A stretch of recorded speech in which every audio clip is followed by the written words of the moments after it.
All right, the first round, it sets the tone for your fantasy season, but who really deserves to be there? On today's show, we're going to be debating the first round in fantasy basketball, giving you our takes to help you win your leagues this season. Let's get into it.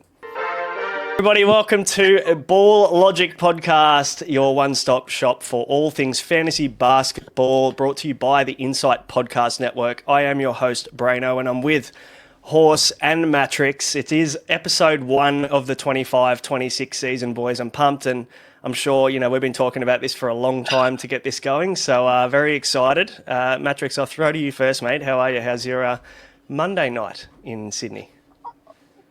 In Brisbane, in my element. Look, the best thing about being here is it was like borderline snowing on the weekend. I've had a few scooey moi mois this afternoon. Just thinking about Wemby and Jokic, and just thinking about who I'd take if I had the number one pick. And I think you'll have some surprises. Yeah, I think we've seen the draft board, and we've been putting together a bit of a draft board over the last few weeks and getting that ready for all our subscribers. So we'll talk about that. But Horse, I know we're on the same page with most things, mate. We're talking a lot of footy through the last few months, but it's time to switch to the round ball. How are you feeling about tonight? Yeah, can't wait, mate. For those that are watching on YouTube, being sandwiched between a couple of meatheads, it'll be tough work, but we'll get to it. But to start us off, my son, his 5th birthday today, so happy birthday, Harry. I know that you're watching with Charlotte. Legend, happy birthday, Harry, I'm sure. Who's he follow in the NBA? I was a big Charlotte Hornets fan. Yeah, I bet he is. Because I know he's a Ruse fan in the Aussie rules. So shout out to Harry. I think we've brainwashed him a little bit there. But we should get into the show, guys. If you want to show support for the show, please hit subscribe and like. We would appreciate that. If you're listening to us on audio, hit that follow button so you don't miss any of our future episodes. We've got a big pre-season plan coming at you for fantasy basketball this year.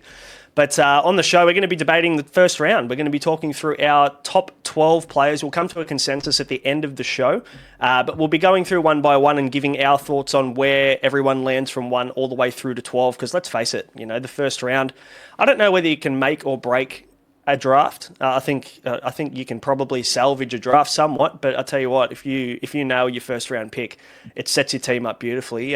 Matty, I guess we're going to be going through 9-cat format head to head tonight. What are we going to be looking into in terms of how you make your draft rankings? Do you want to give everybody a bit of a rundown on how you think? Yeah, I first try to look at some categories that I think are really hard to get later on. If I think I can get some categories later on, I try not to target them too much in the first round. And in a lot of ways, if I find some categories too hard where I am, then I start to think of punting very, very early. I'm a huge punter.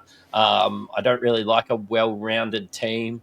I'm very fluid in my draft, so I'll quite often put people together in my own draft board. So say 30 to 35, I'll have, a guy if I'm punting blocks, a guy if I'm punting points, a guy if I'm, looking for efficiency and everything to keep everything else ticking along. I'm pretty fluid with my draft picks, and yeah, not sure that'll show tonight, but it will definitely show in my mocks later on. So. Yeah, we'll be doing a mock a week throughout the preseason. I think it's about 10 weeks out now until the NBA season tips off. So, yeah, not long. I think that's going to go at the click of a finger. So, a mock a week coming at you. All of the team previews. We'll be diving deep into the positions as well as doing some mailbag stuff. So, plenty of content coming over the next 10 weeks into your season. Horse, inside your head, mate, how do you approach the first round specifically? Are you similar to Matty and chasing certain categories? Yeah, a little bit, but for me, the best ability is availability. So I don't like taking too many risks on your first round guys, because these are the guys that you're building your team around. So it's not just that, though. It's the ability, as Matrix said, he likes to couple people together, but I like being able to be flexible. So doing a lot of mock drafts, being able to see who you can piece together in order to build the best side that you can fit for your fantasy season, it's pretty important. So for me, the best form of ability is availability, probably number 1. So you're a big Mikal Bridges drafter, I'm sure. Not in the first round. Not at all. Not in the first round for sure. But I'm with you in that. I think I probably do avoid a lot of the injured guys or the prone to injury guys, especially early on. I think if someone wants to take a punt on grabbing an injured guy early on, then that's them. I'll probably be leaving those picks to them, and I'll be getting guys that are a little bit more reliable for the season. But yeah, I'm a big punter. I think like Matty, I think assists early is always a big priority for me. I think if I don't have a top 3 or 4 pick, I'll look to pick up assists at the back end of the first round, and then obviously you're punting turnovers usually when you're taking assists early. So that's probably usually my approach. Obviously, you're punting free throws with guys like maybe Luka, definitely Giannis. So yeah, I'm a big punter as well. That's probably where I lean into. But again, you're going to find yourself in situations in drafts as well where you might not need to punt. You might get a really well-rounded pick. If you get Jokic, you don't need to punt straight off the bat. So yeah, there's plenty of different ways you can go about it, and we'll be covering a lot of them. But we should rip in, guys. The rules for today, for the show, we start at 1. We'll work our way through 12. We'll all have a say on where we have our 12 picks. Each host gets to present their pick, and they get to defend it, and the others get to challenge it and pick it apart. So we'll basically go through that, and you guys let us know in the comments of the show. Whether you're watching on YouTube, I think you can comment on Spotify now as well. So let us know who you think wins each round, or who you think has the best consensus 12. Boys, we'll kick things off, and we'll call it the tier 1 debate. Picks 1 to 3, I guess we can probably say, maybe even 1 to 4 to kick things off, because I think there's a clear 4, personally. I think we're all on the same page looking at our picks. I think most of us have these 4. But let's kick things off with the obvious horse. It's Nikola Jokic, really, for me, for number 1. I can see that you agree. Talk to me about your thoughts on Jokic, whether you think there's going to be a small regression there. Do you think Father Time's catching up? Do you think he's less interested? How do you feel about him this year? No, I'm still as high as what I've ever been on Nikola. It's good to see him getting happy with his horses overseas and his off-season as well. So good to see him still enjoying some success with that. But when we're talking NBA fantasy, for me, he's a clear number 1. He scores, he rebounds. He's the primary distributor on that side. I think without MPJ and with Cam Johnson coming in, I don't think that detracts from him at all. In fact, it probably adds a little bit to his game. Bruce Bowen's back. I think the Denver Nuggets are stronger this year than what they were last year, and it's all led by the number 1, the big guy inside. So it's safe, it's easy, and it's a no-brainer. And he doesn't hurt you anywhere. And I think we can talk about the next couple of guys, and they don't really hurt you anywhere either, but there's one that does a little bit more than another. So it's hard to look past him, for a guy that averages nearly 30 points a game, triple-double, 12.7 rebounds, 10.2 assists a game with nearly 2 steals. I mean, you can't go wrong. You absolutely cannot go wrong with this pick. And I think the only reason you would say that you wouldn't have him at 1, and I'll throw to you, Mattrix, now, because maybe you don't, is because maybe you're thinking that Denver take a step back. Maybe he doesn't play as many games this year. He did miss a little bit of time, not heaps, but, missed 12 games last year, which is a bit unlike him. Matty, you're not in the camp of Jokic 1. Yeah, look, I say tomato, you say tomato, to be honest, but I just think that there's more upside in Victor Wembanyama this year. Basically the same when it comes to points, very similar when it comes to rebound, less assists, which I think are easier to find later on in the draft. But I've picked Jokic in previous years, and to be honest, he's been uber consistent, which is lovely. But I do find you need to punt blocks if you've got him in at the center. And 3.5 blocks from Victor Wembanyama, I find you taking a real step back later on in the draft to pick up somebody, that is getting blocks. Think back to the years that you're taking these guys that get you really big blocks like Lopez and guys like that. They have so many deficiencies in their game. Whereas, if you can get that and still getting similar in points, 25 points, 11 rebounds, you're still getting 1.5 steals. He's still shooting at 50%, shoots more threes than Jokic, has less turnovers than Jokic. Free throw percentage is much the same. We're looking at 0.80 and 0.82. I'd never want to bank on somebody being injured, especially when he's young. It's not like I'm picking a KD or something at number 1. I'm picking a kid that I think is in the best situation, that they're building a team around. And those blocks, honestly, just get me horny. I will give up 4 assists for 3.5 blocks a game, which is in addition to 0.6 blocks more than Nikola Jokic in the 24-25 season. So, and I also think I'll probably pack onto that I'm looking at the amount of players that can get 2+ blocks a game, and we're looking at 5 players in the league, Wemby being the first. It's Walker Kessler, it's Chet Holmgren, AD, and Miles Turner are the only 5 players that averaged more than 2 blocks a game last year. And then you start to scroll down the list, and then there's a lot of, like you mentioned, deficiencies in, free throw percentage for the most part for the big men that are getting a lot of blocks. Their free throw percentage is poor, and you've got Wemby at 83.6% from the free throw line. So, he doesn't hurt you there at all, whereas a lot of these other bigs do. So it's, I 100% understand, and I think no one's ever going to argue, I don't think. Whether it's Jokic, whether it's Wemby 1 and 2, you could interchange them, you could swap them. I think, anybody who has the second draft pick this year, you're probably happier, to be honest, because then you don't need to make a decision. You just pick up whoever falls, Horse. Yeah, absolutely. And just to dispel the theory that some people might think that Jokic might be starting to get on in age a little bit, he's still only 30, so he's still got his prime years ahead of him. So, yes, he's been around for a while, but he has only just ticked over 30 years of age. So please don't think that he's too old and that he's over the hill or whatever, because I still feel like his best years are ahead of him. It's funny when they put the image up of when he won the NBA championship a couple of years ago, and then when his horse won, and the comparison, the stark difference. Yeah, very, very happy when his horse won. Did you see how much money he made out of that horse, though? No. How much? It was like $3,500.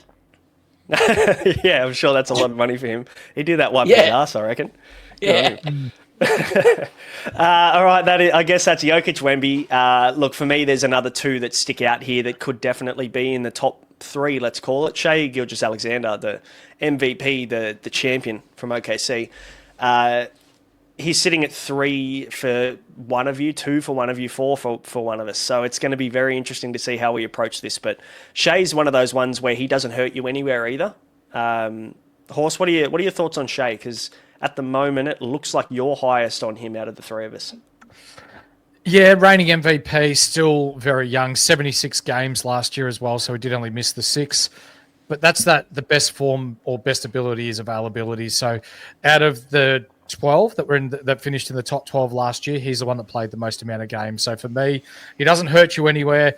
He's 34 minutes, 32 points per game, 5 rebounds, 6.4 assists, 1.7 steals, and a block at over 500 from the field, nearly 900 from the line. What doesn't he do? His turnovers aren't really that bad either. Nah, the turnover to assist ratio is really solid for a guy that has that much usage, 35 usage. Yeah, and it's obvious, he's the guy on that team. No one's taken any usage away from him. He has the ball in his hands in every possession, but it's hard to look past him, honestly. And I think if you're looking for someone to, and also, he's not a big assist guy, Matty. I don't think he's a guy that you're really getting because he's a great assist guy. Like you'd be targeting someone else down the board a little bit more if he was, but it's everything else that he can do for your team, really. There's just zero deficiency across his whole game. No, he was my number 1 pick last year, and I was super high on him. And yeah, I suppose I've just seen another year of Wemby, but I'm definitely not off him. I just think it's maybe easier to get a point guard a bit later on in the draft. But yeah, no deficiencies. Hits the free throws at like an immense clip. You really don't punt anything with Shai. Honestly, even his turnovers aren't that bad for how much he's used. Yeah, the usage, I think the only player in the top, I reckon the top 40 players that has more usage than him is Luka Doncic. And that's it. Yep. That's the list. So, and when I say more usage, it's 0.3. So it's pretty much identical. And obviously, Luka's got those deficiencies in his game somewhat, but the upside's there as well. We know what Luka can do. Is there anything else to add on Shai, Horse, before we move on to pick 4? No. Grab him. If he's there and it's your pick, grab him. I think if you've got a top 4 pick this year, you're laughing, honestly. I think you can't really go wrong with either of these picks. You for both of you, you're probably looking at Luka around that 4 mark. I actually have him at 3. I think I want to buy in, and I'm a narrative guy. It's how I play fantasy sport in general. I'm a narrative guy, and I think when you look at Luka, it's like when you see Ben Simmons shooting in the gym, you know that you're on for a really good narrative 3 games before he goes back to shit in the bed again. But Luka looks fit this year. He looks tanned. He's been on the cover of Men's Health. He's gone gluten-free. There's a lot to like here in terms of him looking after his health for probably the first off-season we've ever seen. And I feel like it's a revenge narrative from him on his end for the Mavericks. I think he wants to really stick it to them this year and show them what they've missed. And I just feel like this is, and you know, Rob Pelinka and the Lakers have come out and they've been very open in saying that Luka, they're building their team around Luka. This is Luka's team now. It's not LeBron's team anymore. And, you know, for me, that tells me that he's going to have the rock in his hand a lot this year. His usage can't really go any higher, but I just feel like the Lakers are a little bit better around him as well. So I think he's set up to have the best year that he's ever had in the NBA. So if there was a year to take a punt on Luka's upside, it's this year. What are your thoughts on that, first of all, Horse? Do you think that the two Bulls are going to collide here early in the season where, like we've seen the talk about LeBron, he's on holidays, he's not doing much in regards to workouts and all that sort of jazz, and Luka's come back fit and healthy and they're going to end up in the gym. It's going to be pre-season, and all of a sudden, for the first time in his career, LeBron doesn't have the ball in his hands for the majority of the time. So I'm interested to see how this is going to work. Is LeBron going to be traded? Probably not. But how are they going to work together in order to get the best out of each other? And I still think LeBron handicaps Luka a little bit. Yeah, I think if LeBron, being LeBron, wants to come out and still show that he's the guy in this team, it might hurt him a little bit. But I guess when you look at last year, at the back end of last year after the All-Star break for Luka, like it's hard to look past. He was 9th overall in rankings after the All-Star break last year, averaged 29.2 points per game, 8.3 rebounds, 7.8 assists, nearly 2 steals a game at nearly 35 usage. So the usage didn't really change after the All-Star break last year with the Lakers anyway. So I'm just thinking, you know, what if he gives us a little bit more of what he did last year? I think you're in a pretty good spot to see a bump there, see a natural improvement now that he's been with this squad for longer than a few weeks.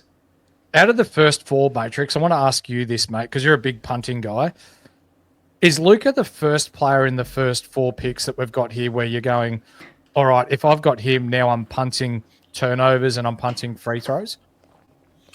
I mean, you're definitely punting free throws. You're not really punting turnovers. Like, he has as many turnovers. I mean, you're looking at 3.3 to 3.6 as Jokic, which I suppose is one of the reasons I was a touch lower on Jokic, because I genuinely think Jokic is the first one because of his deficiencies with his blocks.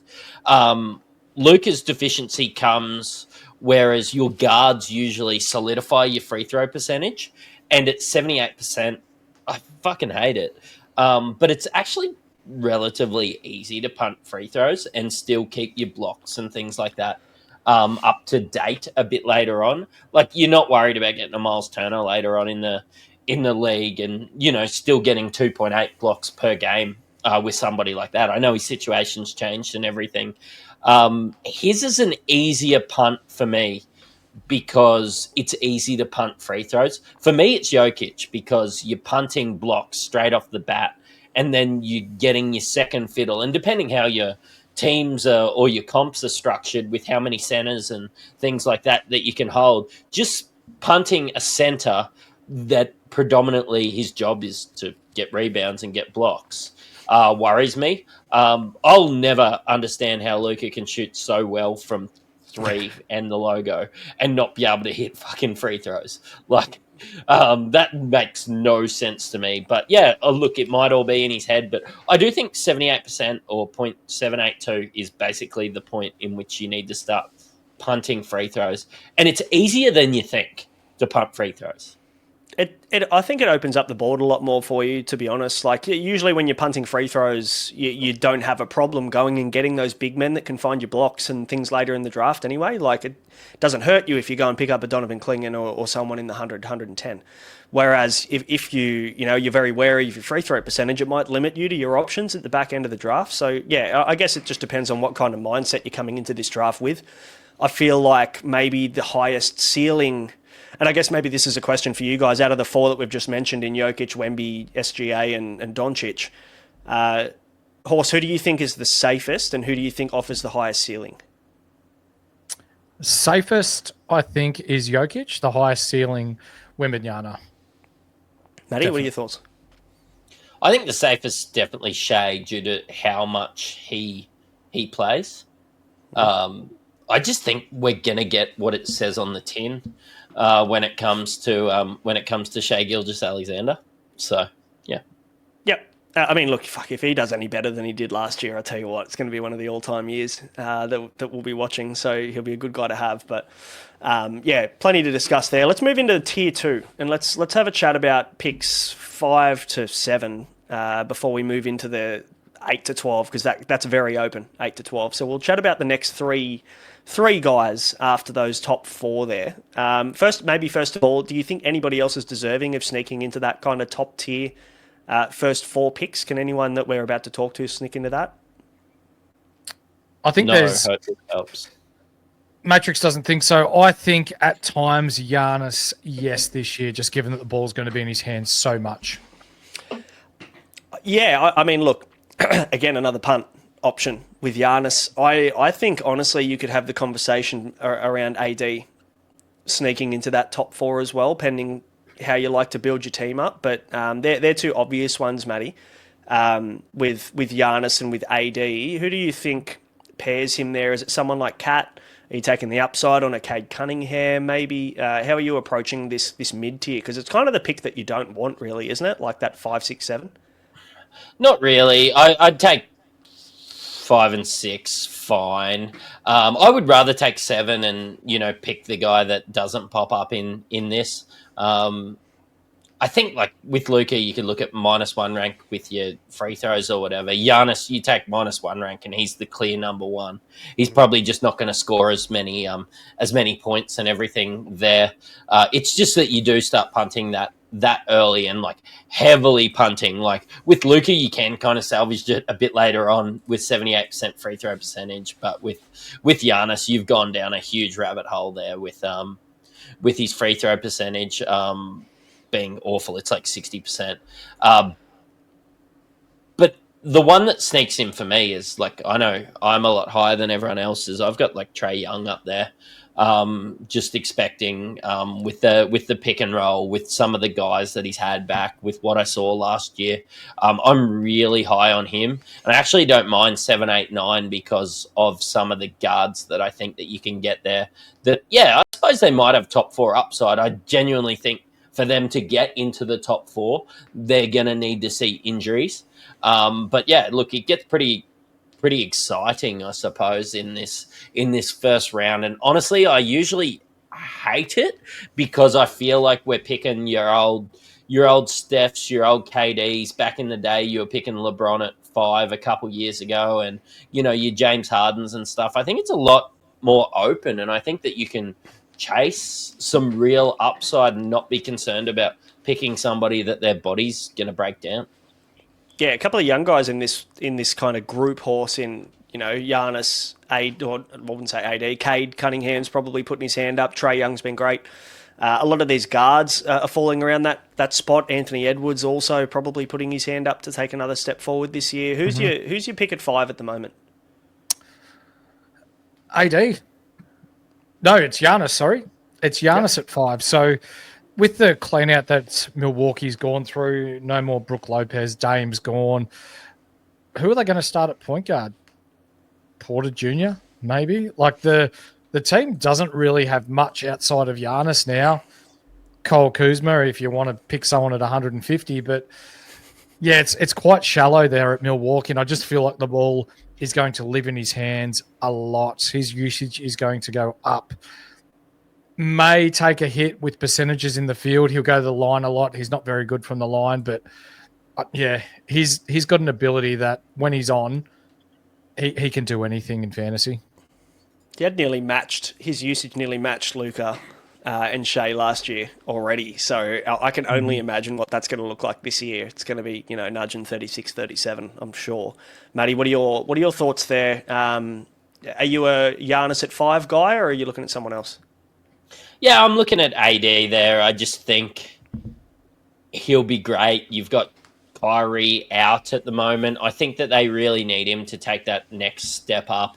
What is it? 25, 11, 3.5 assists. Again, one of those elite blockers there again at 2.2. I really think blocks are just something that you can really struggle with. I think centers in general, I'm probably knocked up a tier. But yeah, look, I'm high on Giannis. You have to go back to that -1 rank, I think, to get benefits out of him. The casual fan that'll go buy a draft board or things like that will see Giannis at 25 or 22 due to certain categories of him being really poor. Am I high on the Miles Turner signing? Yeah, I am, because I think Giannis really needed that help. I'm not sure I'm that high on it for his fantasy stocks. I think that he might take a little bit away. And like the idea is to take the pressure on him, and maybe it is the best thing for fantasy. Because maybe he's not going to be injured because Miles Turner can step in and help. But it does just get him down a small peg for me. I don't want to draft either of these guys. If I was in 5 or 6, I would probably try and trade down. I'm in many a league where you can trade your draft pick. And I don't like this area due to injury history, due to some uncertainties with Kyrie missing or Damian Lillard moving on, or some of the personnel. Like, the Bucks could start Cole Anthony, which means you have to get Giannis the ball. What's the usage going to look like? He hasn't been the healthiest lad. Neither is Anthony Davis. So yeah, that's just some concerns I've got in there at 5 and 6. I suppose they're clear 5 and 6 for me. Like, if I do get 5 or 6, I have to take one of these guys, because I think these and Luka for me are probably in a tier of their own. And the next ones are a bit of a drop off, but the next ones are guys where I really feel like I've had to get my analytics hat. I've got to chase those vibes. I've got like some real spicy takes, whereas AD and Giannis are clear 5 and 6. You can't. No, I completely agree. I think I'm probably the opposite to you, Horse, in terms of going Giannis first. I'd get AD at 5, Giannis at 6 personally, but again, if you're leaning into a punt, Giannis is fine. He's going to have a big year this year. You can't go wrong, but also AD is going to have a monster year as well. I think especially without Kyrie, his usage is going to be up. So I definitely echo the thoughts of Mattrix on that. Giannis currently going at 4.5 ADP right now. So he's currently the 4th man off the board in ESPN mock drafts at the moment. So yeah, people are loving maybe the narrative there around Giannis taking an extra step up with basically nobody else around him, but it could hurt him as well, to be fair. Like, just having no one else, so they're just going to clog the paint. We've seen Giannis get caught up a fair bit in trying to, I guess, go to his mid-range game a lot more. Like, we'll see how much he's worked on that in the summer. It seems to be a big focal point for him every single year. What's he going to unlock this year to take his game to the next level when he's being doubled, tripled, forcing Milwaukee to beat them away from Giannis is pretty much going to be every single team's tactic, isn't it, running into Milwaukee? 100%. That's 5 and 6. I guess we move on to number 7, and you said, Matty, that it opens up, and it does a lot. Yeah. We're very different here as well. I'm much higher on Anthony Edwards than you two are. And Mally, will get him on the show very soon, but he has someone completely different at 7 that we have, nearly sliding out of the first round. So this is where the draft board really does open up. What are you thinking with 7 at the moment, Matty? Trae Young. And you'll appreciate that. I'm an Atlanta honestly, guy. I like it. I feel like they've built the team perfectly to get the best out of Trae Young. Atlanta went and shopped Trae Young a little bit just to see what they could get. Weren't happy. I don't genuinely think that they were ever going to trade Trae Young unless they got something like 4 first-round picks and a really good, rising star. But he played 76 games last year, was the 15th overall when it come to, statistics. And just remember, there was guys like LeBron in there. There was Jason Tatum. There was Tyrese Halliburton. There was Damian Lillard. So you start to take all those guys, and already he was the 10th or 11th best player last year. And I just think a full season of Jalen Johnson, and I know you're betting on some things, some of the additions that Atlanta Hawks have done this year, like, don't you just froth a pick and roll with Trae Young and the assets that they have around? Like, his usage is huge. His minutes are 36 minutes a night, playing 76 games a year. Like, I just can't look away. The more I look at the Atlanta Hawks, like, even like Dyson Daniels not being a ball handler, not being a shooter, like the pick and roll with Jalen Johnson, the pick and roll with Kristaps Porzingis, like Luke Kennard just being a shooter that's in the corner, not even a real ball handler. Your second best ball handler is probably Kobe Buffkin, who has limited NBA experience, which means they're going to need more from Trae Young. Even Nickeil Alexander-Walker is a guy that, you know, they can use to run the second unit, but it's not going to be for 30 minutes a night or anything like that. And really his best role is at the 2. The way this team is built just means a monster year for Trae Young if he can be healthy. And like, I'm talking Steph Curry numbers. Like, I am very high on this. I mean, more assists, I guess, than Steph Curry, and obviously he's not going to shoot the 3 ball as well. But I think, I completely agree. Horse, what are your thoughts before I chime in? What are your thoughts on Trae Young this year? Am I allowed to change my draft board now, or do I have to go with what I've got? Because Mattrix Did he just sell you? No, it's just, there's a reason why he sells stuff for a living. But I do like Trae Young. My body. Yeah, it's hard to go past the man with so much aura as Karl Anthony Towns has. He had a massive, massive year in New York last year, and we know that Tibbs isn't coaching there anymore. But when you look outside of Cat, you've got Mitch Robinson, who's the other center there. Sure. Is he going to start? Probably not. They've got their core 5. He can play the 4. He's played the 4 beside Rudy before, so it's not really going to take away from him if he has to share minutes there. And last year, he had some monster games, averaging 35 minutes per game. That may drop back a minute or 2, depending on what goes on there in New York, but 24.5 points, nearly 13 boards, a steal, nearly a block at over 520 from the field. He did a bit of everything last year, and like it was pretty fun to watch. I don't really like the New York Knicks that much, but they kind of had a bit about them last year, and they were fun to watch.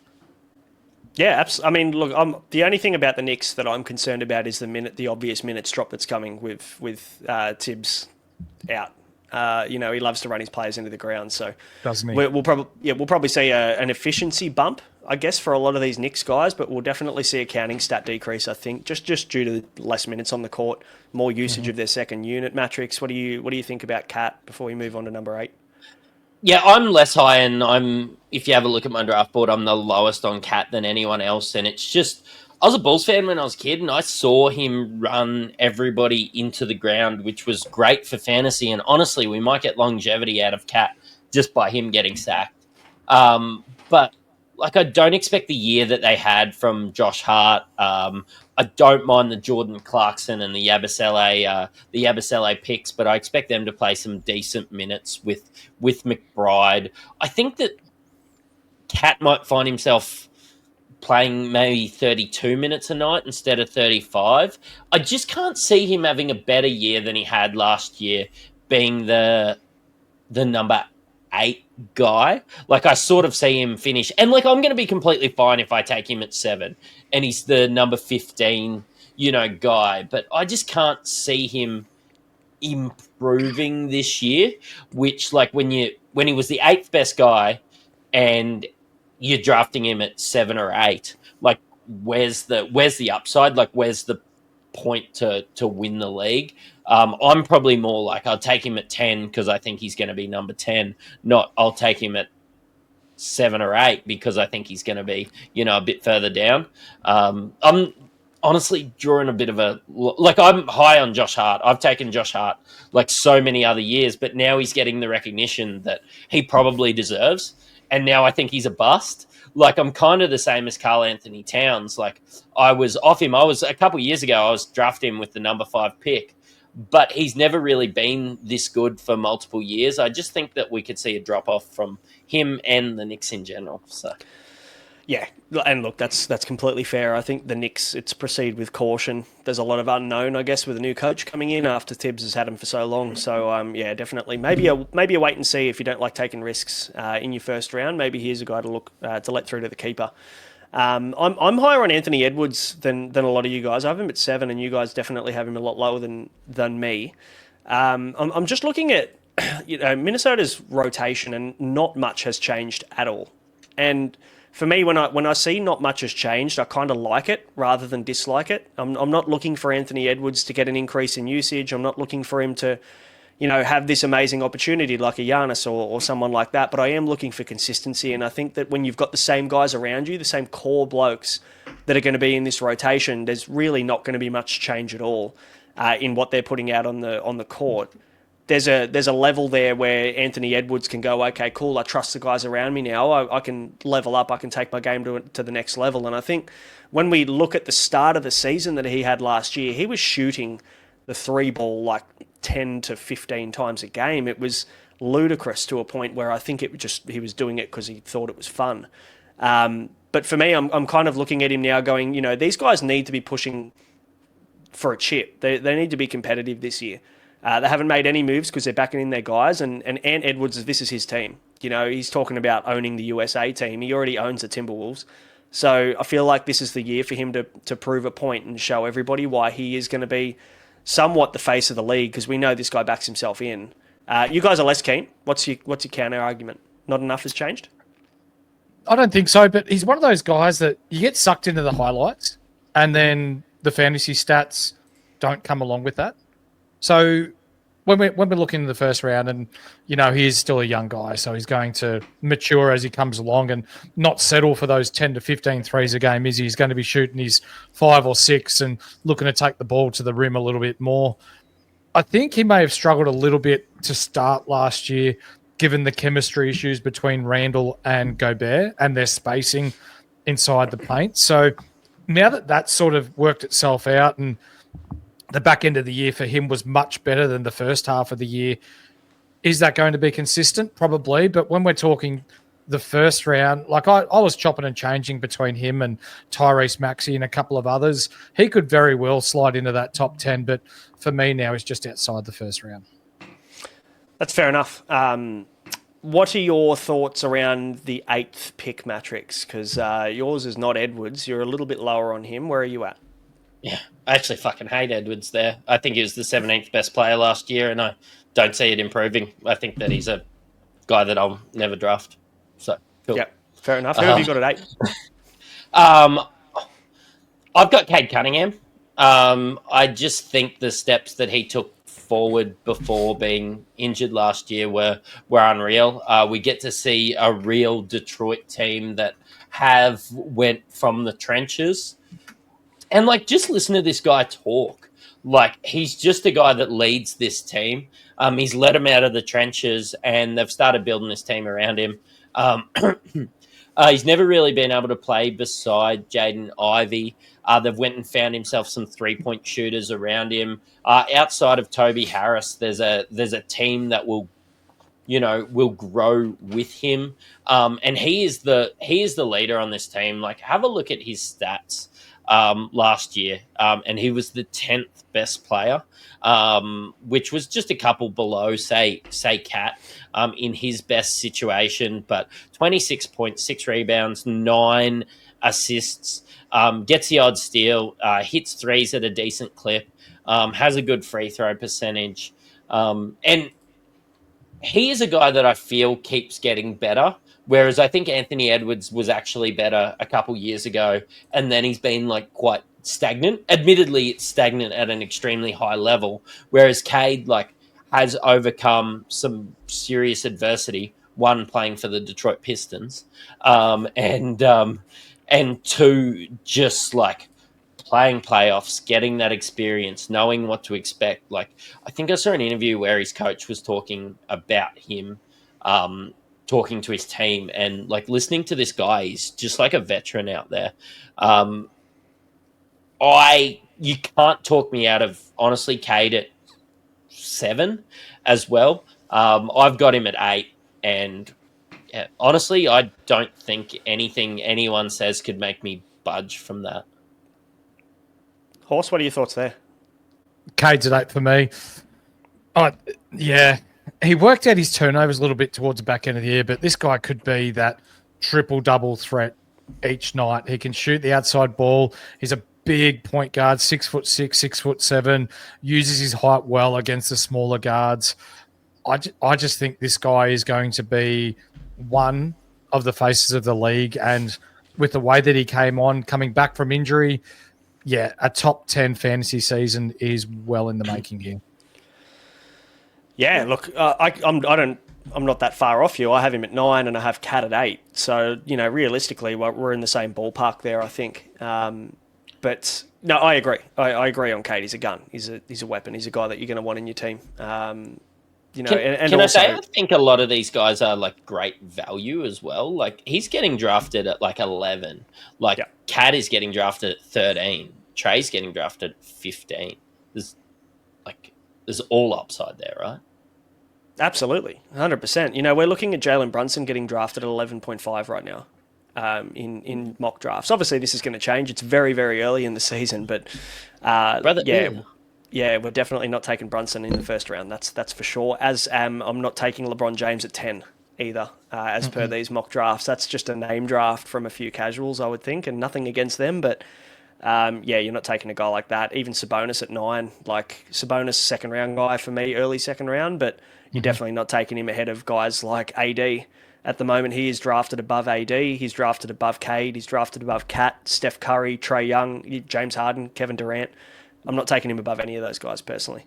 So a lot of ADP stuff to change. I'm very sure of that. Let's move on to tier 3. Let's go to picks 8 to 12. It rounds out the first round, and it probably rounds out this episode as well.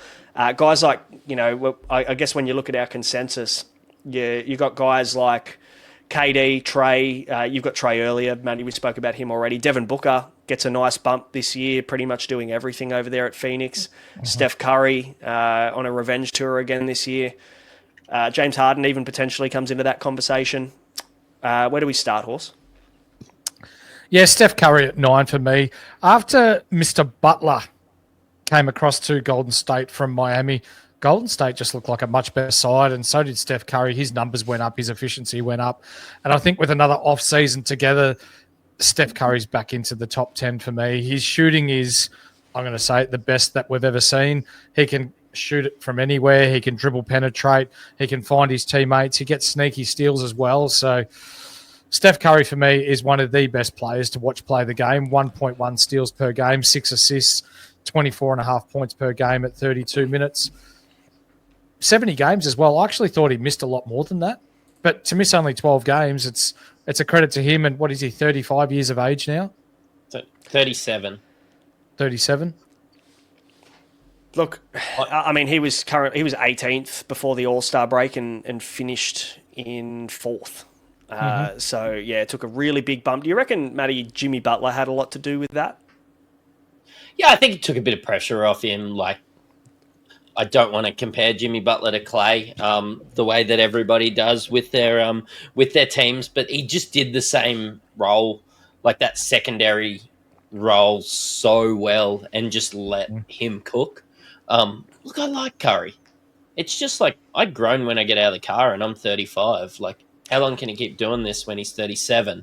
I don't know. Like you were saying, the best abilities, availability. Like he's available and eligible for the retirement village in 3 or 4 years.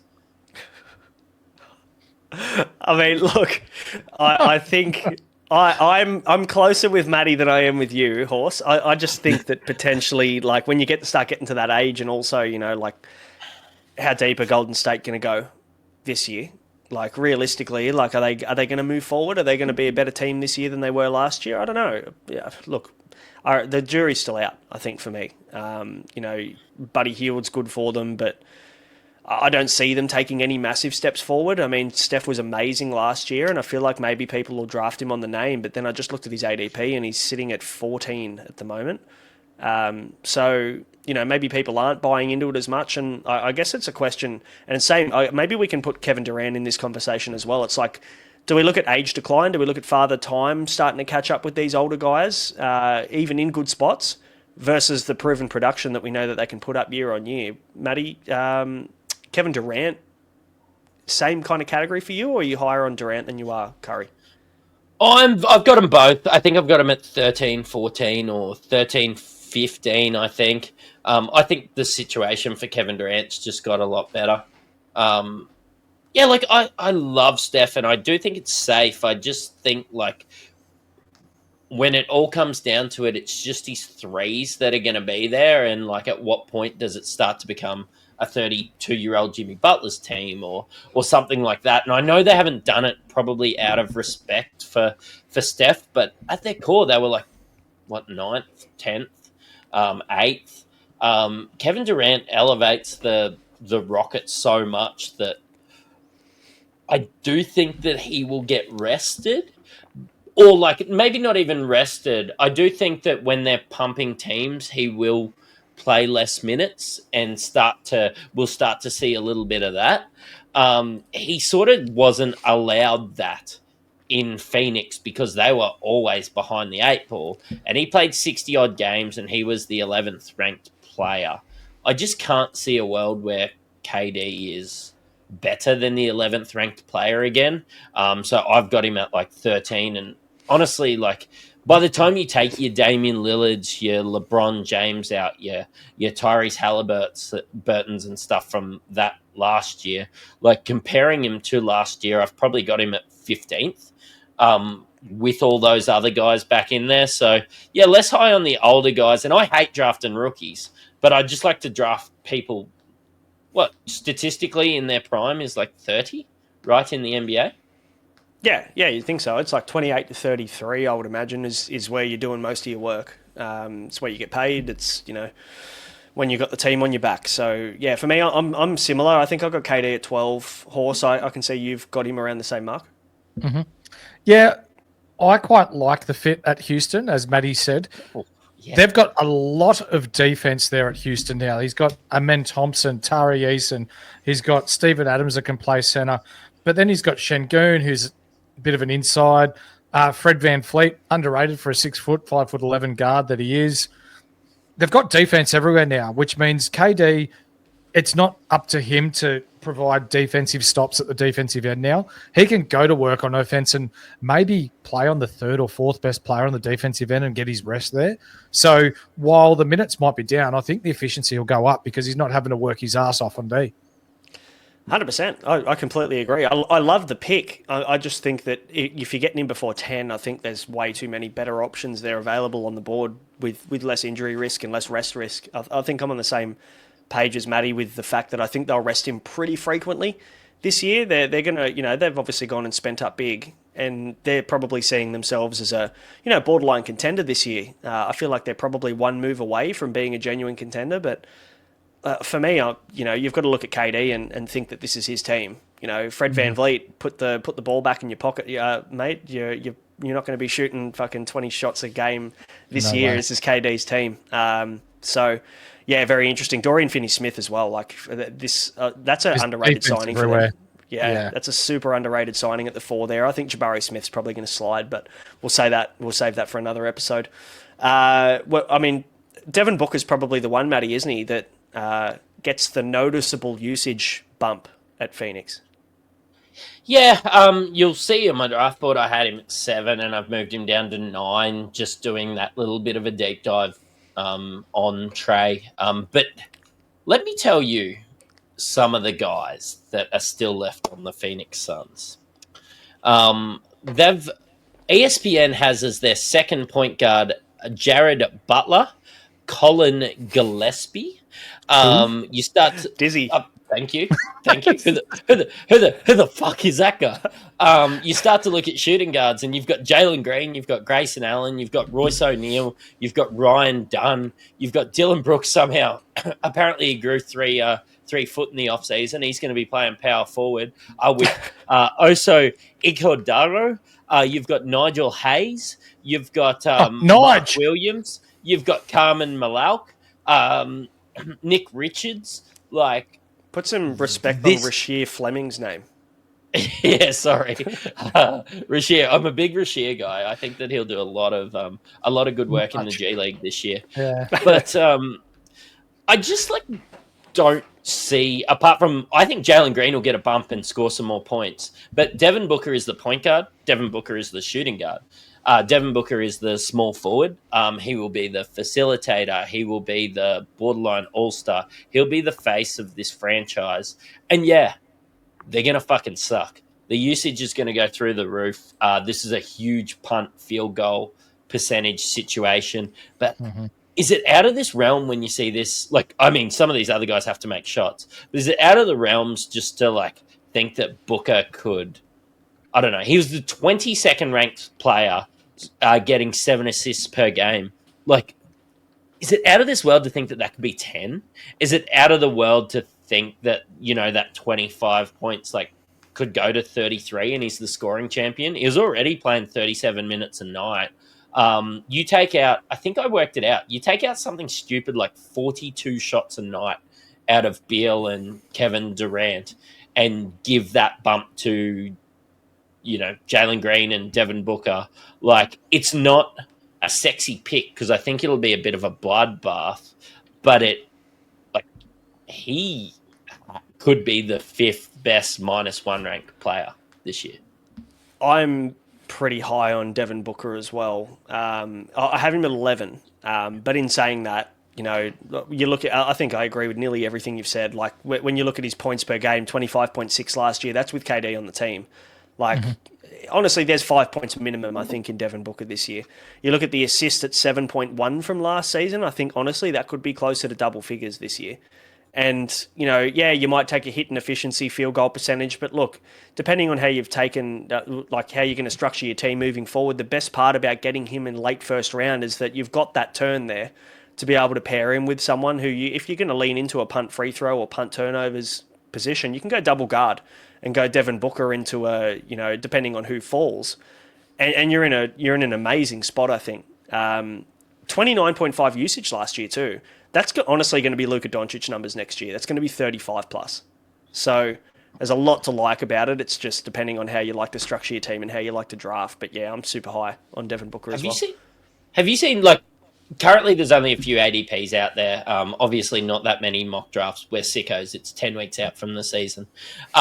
But Devin Booker, I'll give you a list of guys drafted above Devin Booker. Cooper Flagg, Pascal Siakam, Paolo Banchero, Jalen Brunson. Jalen Brunson's average ADP is 11.5. Devin Booker's is 22.4. We're talking about him at the turn, and I expect it to come in, but I genuinely think that he might be drafted about 15, and at the turn, this is unreal value. Crazy. Horse. I want to throw something in there, not fantasy related, lads, but for those that are listening at home, Phoenix traded their first round draft pick away to Charlotte last year in the Nurkic deal. So they're going to have to play him a lot because they've got nothing to play for this year. They don't have their pick. Even better. Yeah, even better. That probably gets him up a couple of spots on boards, I reckon, just knowing the fact that, they've gone all in. They can't tank. Look, will they shut him down? I don't know, but I think the risk to shut down a guy like Devin Booker with no first-round pick, I think, is much less. So, good spot to be in for fantasy basketball, that's for sure. That pretty much rounds out, or pretty very close to rounds out our top 12. I think we're on a consensus. We'll go through it very soon, but Matty, I'll throw to you firstly, mate. Quick fire questions. Who's your biggest bust candidate out of the players that we've just mentioned in the first round? Out of the players mentioned in the first round, it's one of those old guys because I do just think there's a chance that they could just struggle and they just be injured and not play. I suppose ability-wise, my biggest bust in the top 12 ADP is Jalen Brunson. Fuck, I am not picking that guy. But it's probably somebody like Karl Anthony Towns. I'm really high on all of them, and I've got Cat at 10. I'm just less high on him. I think if you're drafting Kevin Durant at 12, then I can't argue with you. But I think I just had him at 13, so it's one of those guys. Horse, what about yourself? Yeah, I think it's a toss-up between Cat and Steph Curry. Curry purely because of his age, but Cat, we just know the numbers are coming down. While his efficiency might go up, does he get the minutes to be able to produce at the level that he was last year? I think, it's the Knicks' natural regression in fantasy basketball. I'm not talking about as a team, but I think just less minutes in a team that, we don't know whether coach is going to lean into starters there. Like, it's hard to know what the outlook of the Knicks looks like. The squad stays very, very similar, though, so I guess at least from a consistency standpoint, you can just take a few minutes off each player and know what you're going to get somewhat. But, no, I agree. I think Cat's probably the one there that is the most risky pick that could just turn out to be a 40th pick guy. Mm-hmm. I'd say I agree with you. Who could crack the top 5? Out of, let's just say, potentially, these bottom guys we were just talking about, who do you reckon's got the potential to crack the top 5 horse? Trae Young. Yeah, okay. Maybe you're going to agree with him, Matty, I think. Yeah, I think it's probably Trae Young, or in an uninterrupted injured season where some of the other guys on his team make shots, maybe a Devin Booker. I don't think Cade Cunningham's that far from the top 5 at the moment, but I do think Trae Young and Devin Booker are the guys that could jump above Cade. So. Yeah, Devin Booker's probably my pick as well. If there was anybody you're going to take a punt on, it's the guy that's going to get mass usage, like a really, really big bump of usage. So, I'll rate that. Guys, I guess we have a chat about our top 12, our consensus 12, and this will give you a bit of an idea on where our heads are at, because we've got obviously us 3, but we've also got Mally and Flanders hopping on board this year for content. So looking forward to ripping into that. We've all put together our top 168 players in the draft board. We are finalising things, but this will be available for everybody who signs up to the Patreon. The link is in the description below. It's only $6 a month at the moment until the end of August, and then it goes up to $10. So if you want to jump in now, you want to get the draft board at that price, get involved. The link is in the description. Jokic at 1, Wemby at 2. We've got Shea at 3, Luka at 4. Anthony Davis comes in at 5. Karl Anthony Towns currently at 6. I'd say we're going to see some sliding of Cat over the next few weeks, I think.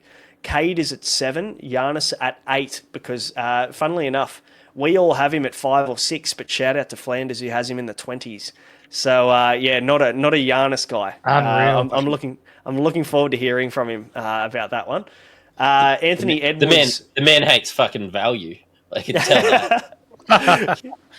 We've got Anthony Edwards at 9, Kevin Durant at 10, Trae Young at 11, and Devin Booker at 12 currently as it stands. So that is the consensus, 1 to 12. That is our thoughts on the top 12 players. Horse, before we wrap this one up, mate, what are any final thoughts?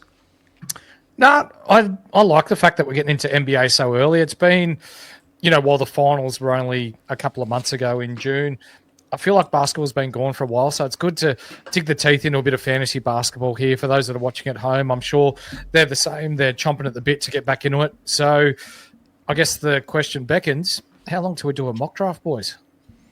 It's got to be coming soon, doesn't it? I think we're going to be doing one a week, so I assume this weekend coming will probably be when we kick them off. So we'll be looking for people to get involved in the mock drafts as well. So we'll get listeners involved in those mocks just to fill them up and make them as realistic as possible, so we can get some good content out there. Matty, how about yourself, mate? As keen as I am to do NBL, I do the Australian Basketball Podcast over here. Something just hits different to be poo-pooing somebody like Karl Anthony Towns when I'm absolutely going to be glazing somebody like JaVale McGee when it comes to the NBL podcast. It just lets me know that I've stepped up in the world, doesn't it? Just a tad, just a small step. JaVale McGee, though, good on him for getting paid. I'm not sure how much we're paying him, but good on him for staying relevant for a little bit longer. We've got plenty of content coming your way, guys. We've got our team previews for all 30 teams. They'll be coming out over the next couple of months. Flanders has put in some huge work there. There's also an article on every single team dropping pretty much daily from now until the start of September. So if you want to become a Patreon member, the link is in the description below. We also have mocks coming every day, or every week, I should say. We'll have one mock a week from different spots. We'll also have Mally and Flanders on the show, as well as Skitty, who will be in and out as well throughout the season. So we've got a big team looking to bring some great content to you this year. We're excited to do that. And if you haven't yet, please hit subscribe and like. It does help us support the show and get the show out to more people. Next episode's coming up, boys. Probably going to be ripping into some team previews, I reckon, for the first 5 teams. So yes, sir. should be good fun. My Atlanta Hawks usually up nice and early with the A if we're going in alphabetical order. So I might have to jump in there and get involved in that. But guys, thanks for watching. Thanks for getting involved. If you have any questions, drop them in the comments and let us know who your top 12 is and who you agree and disagree on. And we'll see you for the next episode. Catch you then. Cheerio.